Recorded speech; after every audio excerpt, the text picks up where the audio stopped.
Пришли сюда мы малышами, держа в руках цветов букет.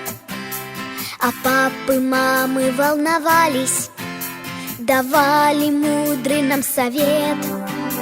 Но время быстро пробежало, и повзрослели мы чуть-чуть. А так хотелось детским взглядом на школу нам еще взглянуть.